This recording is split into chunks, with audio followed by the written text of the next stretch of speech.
台南市立游泳池经过将近2档的整修，对6月25到7月6号为期12天的试营运免费，7月13才正式营运。不过，议员周丽珍接受真情表示，虽然设备新颖，不过票价部分甲国民运动中心比较起来，竟然是悬2倍差价，加上无年会员的票价优惠，伫总日巡积极替民众请命，要求减轻民众负担。要市民付出这样的钱出来，一家庭现在的赚钱又不容易，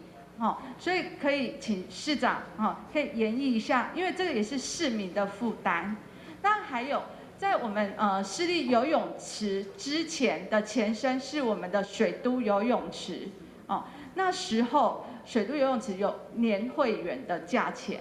那你看我们的市立游泳池、永环运动中心都没有年会员，那你换算过来的话，我们市立游泳池只要换算1季乘以4个4季的话，就2万2，是不是可以拜托我们台南市政府可以跟我们的市立游泳池、国民运动中心去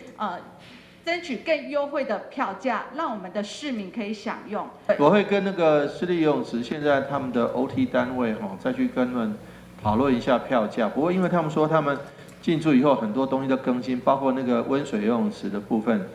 之前也有温水游泳池，以前是用烧煤炭的，都有味道，烧重油，那现在是都改成电棒就没有味道，所以说还是我会跟他们沟通，希望说能够价格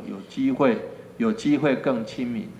台南市体育局7月挂牌进前，市府先送出这份游泳池的礼物。虽然市长表示会甲厂商讨论，不过体育处会后发表声明，市立游泳池收费的标准是依照无整修进前的水都游泳池，而且国民运动中心的游泳池设施甲市立游泳池无同，袂当做同一个比较。强调近年来成本甲物价起价，但5档来票价拢无调整。台南新闻，军职林根采访报道。